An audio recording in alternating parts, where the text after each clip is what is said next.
मंगल मूर्ति सद्गुरु मिलवै सर्वाधार। मंगलमय मंगल करनो बिनवो बारंबार। जयति जयति श्री सद्गुरु जोड़ी पाणी युग पद धरा। चूक से रक्षा कीजिए बार बार विनती करो। जय जय जय सद्गुरु सुखद ज्ञान संपूर्ण अंग सम। कृपा दृष्टि करे रिये हरि युक्ति बेढंग मम।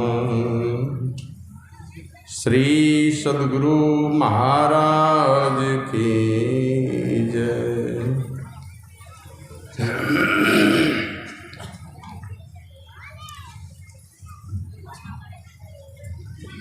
परमात्मा स्वरूप विश्व वंदनीय 20वीं सदी के महान संत प्रातः स्मरणीय अनंत श्री विभूषित परम पूज्यपाद आराध्य देव मोक्षदाता अध्यात्म जगत के दैदीप्यमान मार्तंड संतों की अविच्छिन्न परंपरा के संत सद्गुरु महर्षि में ही परमहंस जी महाराज के त्रैलोक पावन युगल चरण कमलों में मैं अनंत अनंत बार नमन निवेदित करता हूँ। समाधि की अवस्था को छोड़कर अव्यक्त रूप में इस सत्संग में पधारे हुए सभी जीवन मुक्त महापुरुष संतों को नमन करता हूँ। अव्यक्त रूप में पधारे हुए सभी देवी देवताओं को भी नमन करता हूँ। सद्गुरु महर्षि में ही परमहंस जी महाराज के उन तपोनिष्ठ शिष्यों को भी नमन करता हूँ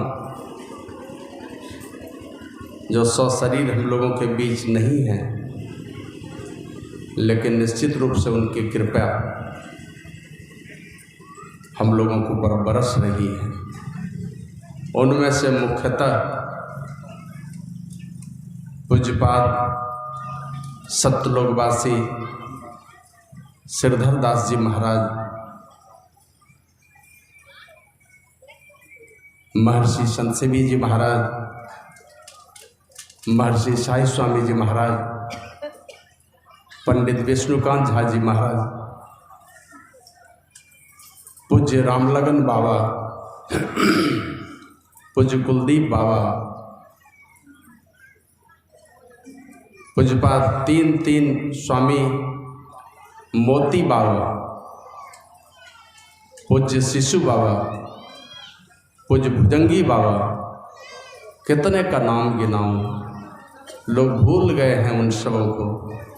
उन सभी महात्माओं महापुरुषों को भी मैं बहुत बहुत बार नमन करता हूँ। इसलिए कि वे बहुत सौभाग्यशाली थे वो महापुरुष जिनको इस धरती पर अवतरित भगवान महर्षि साई स्वामी जी महाराज की सेवा करने का सौभाग्य मिला था। पुनः नमन करता हूँ तीर्थों को भी पावन करने वाले, चलते फिरते इस प्रयाग में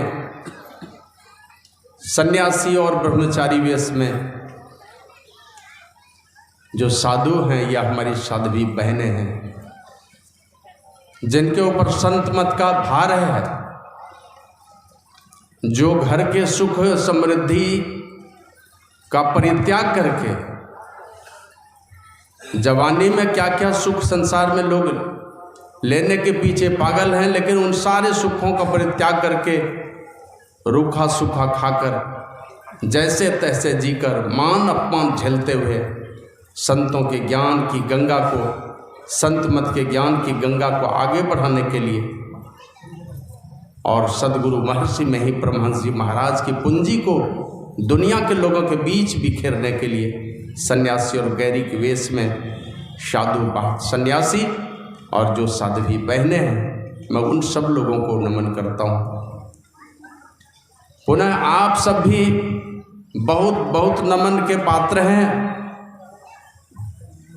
जिनकी कृपा से संतों की ये अविरल धारा, जिन सत्संगियों के प्रयास से, जिनके त्याग से, जिनके दान से, जिनके तपस्या से, जिनकी मेहनत से अब तक ये संतों के ज्ञान की गंगा हम लोगों के बीच में बहती आती रही है।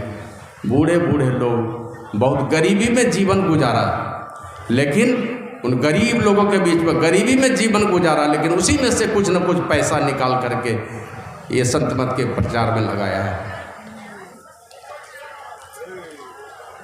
बहुत गरीब गरीब लोग सत्संग में घूमता हूँ तो मिलते हैं। इसके पहले भी, आज से जब छोटा था तो देखता था, अपने ही पिताजी को मैं देखता था कि चुपचाप एक कोने में बैठ जाते थे, नहा के आते थे, बैठ जाते थे, धोती ओढ़ करके चुपचाप बैठ जाते थे, एकदम काले कलूटे थे, धोती ओढ़ के बैठ जाते थे। तो माँ से पूछता था, माँ की करे छे, कथी ले बैठलो छे? तो माँ कहती थी सत्संग ले ले छे।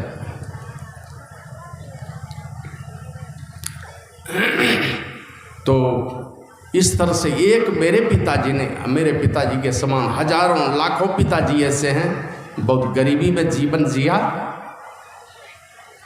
लेकिन संतों का ज्ञान अपने बच्चों को सिखाया। तो उन लोगों का भी वो भी नमन के पात्र हैं। आप सब लोग उपस्थित सत्संग प्रेमी सदात्माओं, भक्तिवती माताओं, धर्मशिला देवी स्वरूपा सती साध्वी बहनों, सभी जवान दोस्तों और छोटे छोटे बच्चों को भी नमन करता हूँ। जो बहुत तरह के उल्टे पुल्टे विचार समाज में चल रहे हैं, संतों के प्रति निंदा का वातावरण बनाया जाता है, लेकिन सारे निंदा के वातावरण का परित्याग करके लात मार करके भी फिर आकर के संतों के सानिध्य में बैठते हैं। तो लाख समझाते हैं, कितना हूँ कहेंगे। अभी प्रवचन चलता है ना, YouTube चैनल पर भी मेरा प्रवचन चल रहा है, उल्टा पुल्टा कमेंट आता है, हिंदू समाज के लोग कमेंट देते हैं, लेकिन इस प्रकार नकारात्मक सोच पैदा करने के बाद भी उन सारे लोगों के उन नकारात्मक सोच को लात मारते हुए और यह सोच करके कि हमारा अगर भला होने वाला है, कहीं वो जगह है, कहीं वो प्लेटफॉर्म है जिस जगह पर जाने से मेरा भला हो सकता है, ये भाव है आपके अंदर में को संतों का चरण ही वो प्लेटफॉर्म है, वहीं जाकर के हमारा भला होगा। और यही इसी आशा और विश्वास के को लेकर के, इसी भरोसा के साथ आप संतों के सानिध्य में बैठे। आप तमाम सज्जन पुरुष बाल बच्चे समेत मैं आप सब लोगों को नमन करता हूँ और सब लोगों से निवेदन करता हूँ कि आप लोग गुरु महाराज की जय घोष जोरदार शब्दों में करने की कृपा करें। श्री सद्गुरु महाराज की जय। और गोड्डा में मैंने एक बात कही थी, उस बात को फिर मैं स्मरण दिलाना चाहता हूँ। दुनिया में सारी माताएं पूजनीय हैं, लेकिन मेरी अपनी जो माँ है उससे ज़्यादा खूबसूरत कोई नहीं हो सकती, उससे ज़्यादा, उस माँ से ज़्यादा पूज्य कोई नहीं हो सकता। सब माँ है पूजनीय, लेकिन मेरी माँ ने मुझे इस संसार में लाया, तो उनका विशेष स्थान होता है। हर बच्चे अपने माँ से बढ़कर के किसी और माँ को नहीं मान सकते। तो उसी तरह दो भाई मेरे उपस्थित हैं, एक तो मेरे अग्रज हैं, बड़े भाई हैं, नाम जानते होंगे आप लोग, श्री जगदीश पंजियार।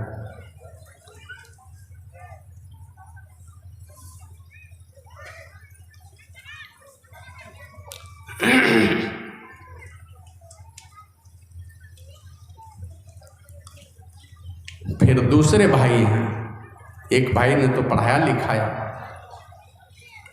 लेकिन दूसरे भाई हमको मिले, उन्होंने हमें महर्षि साई स्वामी जी महाराज से जुड़वाया।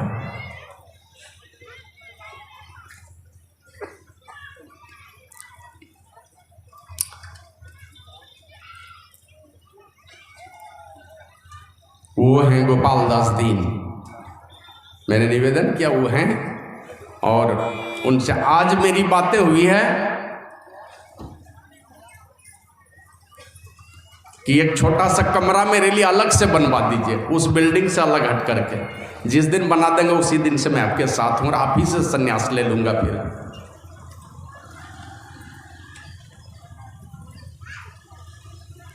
तो उनको भी नमन करता हूँ मैं बहुत बहुत। और उनके चलते जब बाबा साई स्वामी जी महाराज से मैं जुड़ा तो कितनी कृपा हुई कहा ही नहीं जा सकता। और विशेष तौर पर नमन करता हूँ, कल सुबह एक भजन मैंने गाया, करहु कृपा करुणा निधान गुरु मन अनीत तजी मेरो, तू पद पंकज प्रीति निरंतर करई छाड़ छल केरो। महर्षि साई स्वामी जी महाराज का भजन है, वो मैं कल सुबह सुबह गा रहा था। गाते गाते मैं आरती नहीं कर पा रहा था, मन इतनी याद आ गई बाबा की कि मैं आरती नहीं कर पा रहा था। तो बहुत उनकी कृपा रही है। उन महापुरुष को भी मैं महर्षि साई स्वामी जी महाराज को बहुत बहुत बार नमन करता हूँ, और उनकी ही कृपा से यह आश्रम आप लोगों के बीच है। जो पहले दिन यहाँ पर झोपड़ी हम लोगों ने 15-16 झोपड़ी बनवा का निर्माण कराया था, तो झोपड़ी का उद्घाटन कर दिए और नए बिल्डिंग का शिलान्यास कर दिए। और यही बोले थे कि आने वाले समय में ये झारखंड राज्य का सर्वश्रेष्ठ आश्रम बनेगा। और जब कमरे में गए, अपने कमरे में प्रवचन के बाद जब गए, तो मेरे गांव के लहटी के ही हैं श्री चेतन शाह जी, और कुछ बाबा के सेवक थे अनुभव बाबा, उनके साथ में और भी कई लोग थे। तो कहते हैं यही बात कि हम जब तक छियो अखनी मनियारपुर में छो बहुत बढ़िया व्यवस्था, लेकिन हमरो गेला के बाद यह आश्रम हो तो एक नंबर में। यही बाबा का आशीर्वाद था।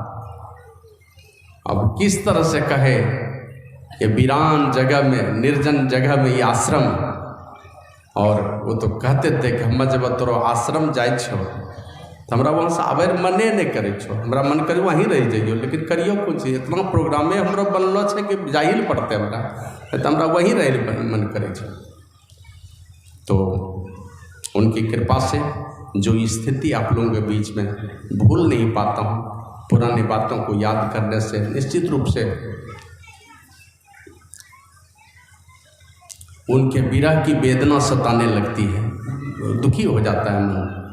तो ज़्यादा भावुक ना हो करके उन सारे बातों को संवेद रूप में मैं उन सारे महापुरुषों और तमाम उपस्थित सत्संगी सज्जनों को नमन करते हुए कहने की जो बातें हैं वो ये है। ये 2 दिवसीय कार्यक्रम है, 4 पाली का सत्संग है। 2006 ईस्वी में पहली बार 21 और 22 अप्रैल को सत्संग हुआ था। दूसरे साल से 20-21 अप्रैल हमने कर दिया कि समापन 21 को होना चाहिए। तो 20-21 का कार्यक्रम ये 18वां साल है, लेकिन इस बीच में 2 वर्ष कोरोना में बाधित हुआ और 1 वर्ष जब महर्षि साई स्वामी जी महाराज का देहावसान हुआ था। उस साल भी आप लोग शायद यहाँ इस गांव के लोग जानते होंगे, 7-8 कुंटल कम से कम अरहर होता, 15-20 कुंटल गेहूँ होता और 3-4 कुंटल सरसों होता। सब कटवा के जमा करवाया था और उधर सुना तो मैं चला गया दानापुर, 2 महीने तक उधर ही रह गया। सब अरहर सरसों गेहूँ सब सड़ के खत्म हो गया, छोड़ दिया, जाने दो। अरे जिनके चलते मैं इस जगह पर हूँ उनसे बढ़कर के जगह जमीन घर द्वार क्या हो सकता है। तो जो बातें मूल में कहने को यही है जो अभी हम लोग सुन रहे थे गुरु महाराज से पूछा कि आप सत्संग क्यों करते हैं, क्या बात है? तो बोले सारे शास्त्र कहते हैं यह सत्संग हमें ईश्वर की भक्ति सिखलाता है। स्कूल में जाते हैं पढ़ने के लिए संसार की विद्या, लेकिन ये सत्संग रूपी विद्यालय महाविद्यालय में जब आते हैं यहाँ, तो गुरु महाराज कहते थे ये सत्संग हमें ईश्वर भक्ति सिखलाता है। और सारे शास्त्र बतलाते हैं, सारे संत महापुरुष बतलाते हैं ईश्वर की भक्ति से हमारे सारे दुख मिट जाएंगे। इसीलिए हम सत्संग करते हैं। सत्संग ईश्वर भक्ति सिखलाता है। और सारे शास्त्र कहते हैं कि ईश्वर भक्ति से हमारे सारे दुख मिट जाएंगे, सारे दुख खत्म हो जाएंगे, ईश्वर की भक्ति से खत्म होंगे। इसीलिए हम लोग बिल्कुल तन्मयता के साथ सत्संग करते हैं। ये सत्संग ईश्वर भक्ति सिखलाता है। संसार में बहुत सारी चीज़ें हैं जिनसे सुख मिलता है, लेकिन वो सुख नहीं मिलता जो ईश्वर की भक्ति से मिलेगा। और ये ईश्वर भक्ति कहाँ सीखेंगे? तो सत्संग में जाके सीखते हैं। इसलिए अभी वेद भगवान का उपदेश हम लोग सुने, ओम युंजान प्रथमम मनस्तत्वाय सविताध्यम अग्निर्ज्योतिर्निचाय पृथिव्याद्यम। तय मनुष्यो उस ईश्वर की भक्ति करना चाहते हो ना, तो उसका ईश्वर के स्वरूप को जानना पड़ेगा। और ईश्वर के स्वरूप को नहीं जानोगे तो ईश्वर की भक्ति कर ही नहीं सकते हो। ईश्वर की भक्ति करोगे बिना ईश्वर के स्वरूप को जाने हुए, अगर ईश्वर की भक्ति करोगे तो उसकी भक्ति ठीक उसी प्रकार जिस प्रकार कोई राही चला जा रहा है, कोई बटोही चला जा रहा है, मंजिल का पता नहीं है, कहाँ जाना है, कौन से जगह में जाना है, यही नहीं पता है। उसी बटोही के समान उसका उस भक्त का जीवन है जो ईश्वर का स्वरूप नहीं जानता है। तो ईश्वर का स्वरूप जानना पड़ेगा। और ईश्वर का स्वरूप जानने के लिए तुमको ईश्वर का स्वरूप जानोगे तब तुम ईश्वर की भक्ति कर सकते हो, और बिना उसके तुम्हारा कल्याण नहीं है। तो इसको जानना चाहते हो तो ईश्वर के स्वरूप की चर्चा हम लोग कल सुबह के सत्संग में करेंगे। यूँ तो पहले पाली में ही होता है, लेकिन पहले पाली में लोगों की उपस्थिति कम रहती है, तो हमने पिछले बार के ही सत्संग में सोचा था कि ईश्वर स्वरूप पर दूसरे दिन के सत्संग में चर्चा करेंगे। तो कहा कि ईश्वर का स्वरूप अगर जानना चाहते हो, उसी से तुम्हारा परम कल्याण होगा। इसके लिए तुमको बुद्धि योग करनी पड़ेगी। बुद्धि योग अर्थात सत्संग करना पड़ेगा। और सत्संग के विषय में, सत्संग की महत्ता के विषय में सारे महापुरुषों से बहुत सारी बातों को हम लोग सुने हैं। रामचरितमानस में आया, मति कीरति गति भूति भलाई, जब जही जतन जहाँ जही पाई, सो जानब सत्संग प्रभाव, लोक वेद अनुभव। अच्छी बुद्धि, संसार में जस, जीते जी अच्छी गति, मरने के बाद भी अच्छी गति, आगे पीछे लोग लगे रहेंगे सेवा करने के लिए, जय जयकार होगा, कोई बुरा चाहने वाला नहीं मिलेगा। ये पांचों चीज जब भी कहीं मिलेंगे तो तुलसीदास जी महाराज कहते हैं, सो जानब सत्संग प्रभाव। वो सत्संग के प्रभाव से ही पांचों चीजें मिलने वाली है। और जगह की संगति करेंगे, धन मिलेगा, कहीं बुद्धि मिलेगी, कहीं जाएंगे ऐश्वर्य मिल जाएगा, लेकिन पांचों चीज एक साथ मिल जाए। यही पूछा था ना गुरु महाराज जी से कुछ भक्तों ने, क्या करते हैं? बोला ईश्वर की भक्ति। किनको मानते हैं? का अव्यक्त में ईश्वर को, व्यक्त में गुरु को। करते क्या हैं? तो बोला सत्संग। क्या मिलता है सत्संग से? बोला जो जो चीज़ तुमको चाहिए सब मिलता है, सब चीज़ मिलता है। अभी गोड्डा जाइए तो बड़े समाज में, बड़े परिवार में चर्चा होती है, जितना सत्संगिया बनलो छो न, सब रो घर में खाली नौकरिया भरलो छो।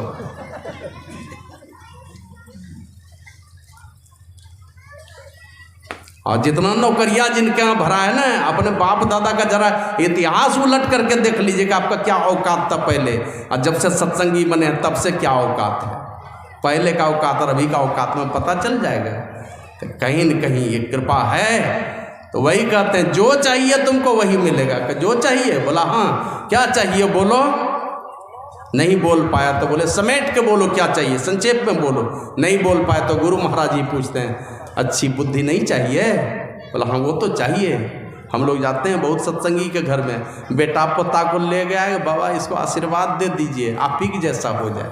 हम कहा आपके जैसा क्यों नहीं हो जाए? तो जानता है हम दारू पीने वाला है, आपके जैसा होना चाहिए। तो बढ़िया बुद्धि, कौन नहीं चाहता? संसार में कीर्ति जस फैला हुआ रहे, संसार में जय जयकार हो आगे पीछे, कोई मेरा बुरा चाहने वाला नहीं है। ये सब पांचों चीज जब कभी भी मिलेगा वो सत्संग के प्रभाव से मिलेगा।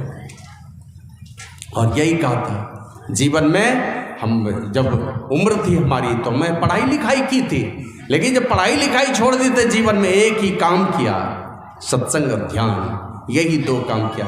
बाहरी सत्संग किया और आंतरिक सत्संग ध्यान किया, यही दोनों काम किया। और गुरु महाराज इसी को चेतावनी के तौर पर गुरु महाराज कह के गए, चैत सुख की चिंत करहु तो विविध कर्म ही त्याग हो, ध्यान में लवलीन रह के गुरु चरण अनुराग हो, तरते गए जो अस किए सब राय राणा रंक हो, विप्र भंगी अपढ़ पढ़वा करो तरी हो न संक हो। का तुम विप्र हो ब्राह्मण हो, भंगी हो मन मेहतर हो, तुम अपढ़ हो मना अनपढ़ हो कि तुम बहुत बड़े पीएचडी डिग्री वाले हो, सब करो तरी हो ना शंक हो, तनिक भी शंका नहीं है सब तरोगे। माने यहाँ कौन सी डिग्री चाहिए गुरु के दरबार में? बस खुरपी कुदाली पीएचडी जो डिग्री है सब डिग्री वाला पास ही पास होता, कोई फेल नहीं होता संतों के दरबार में। संसार में जाएंगे तो फेल होंगे, संतों के दरबार में कोई फेल नहीं होता। तो जाके कुप्पा घाट में देख लीजिए, संसार के पढ़ाई में फेल हैं लेकिन वहाँ गुरु के दरबार में जाके चौका चूल्हा करने वाला वर्तमान आचार्य बने हुए हैं। गाय माल की सेवा करने वाला अभी देखते हैं 25 लाख के गाड़ी में चलते हैं कुप्पा घाट में, हजारों लाखों लोग जय जयकार कर रहे हैं।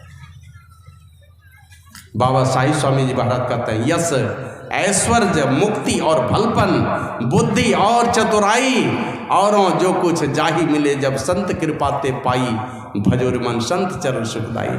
संतों का चरण ही असल में सुख देने वाला है। कौन कौन सा? तो कहते हैं यश मिलेगा, ऐश्वर्य मिलेगा, आगे पीछे लोग करने लगेंगे, मुक्ति मिलेगी, भलपन मिलेगा, कोई बुरा नहीं चाहेगा आपका। सत्संग करते रहिए मस्त होकर के, ना काहू से दोस्ती ना काहू से बैर, ना दोस्ती है ना दुश्मनी है, मगन है संतों की सेवा में और उनका गुणगान करने में। और इसके अलावा बुद्धि और चतुराई, बुद्धि मिलेगी। और दुनिया में सबसे ज़्यादा चतुर सबसे ज़्यादा होशियार होंगे, क्योंकि आप जब शरीर छोड़ करके जाएंगे आप परमात्मा के दरबार में जाएंगे, इतने चतुर होंगे। और दुनिया की चतुराई कर करके आप कहाँ जाएंगे? अधोगति के शिकार होंगे, भूत प्रेत बनेंगे, वहाँ जाएंगे, परमात्मा के दरबार में जाएंगे। और यही एक जगह के सत्संग में हमने कहा था, शायद महागामा मैया कहीं पर, राजा दशरथ तपस्या करके भगवान को लाए अपने घर में। मनु और शत्रुपा ने तपस्या करके भगवान को बेटा बना लिया, लेकिन भगवान को बेटा बनाने के बाद भी भगवान के शरण में रहे। बेटा उनके आंगन में खेला, मर के कहाँ गए? मर के गए स्वर्ग। शबरी कभी नहीं भगवान के मंदिर में गई, हमेशा गुरु के मंदिर में, गुरु के चरण में डेरा डाले रही, मर के कहाँ गई? तो जिस राम के साथ मिलना चाहते हैं उस राम को बेटा रूप में पा करके भी राजा दशरथ वहाँ नहीं जा पाए, शबरी चली गई वहाँ पर। राम के पास जाने के लिए अगर कोई द्वार है, कोई प्लेटफॉर्म है, वो संतों का द्वार है, उन्हीं का चरण है, यहीं से सीधा टिकट मिलेगा परमात्मा के पास जाने का। और किन्हीं के पास जाएंगे तो इधर देवलोक और किसी लोक में, नहीं तो मर के भूत प्रेत के लोक में जाएंगे। इसलिए वेद भगवान कहते हैं सबसे पहले बुद्धि योग करो, पवित्र बनाओ बुद्धि को, सात्विक बनाओ बुद्धि को। इस विषय में दूसरे फिर अपराह्न काल है, कल के सत्संग में फिर से चर्चा हम लोग करेंगे इस विषय में।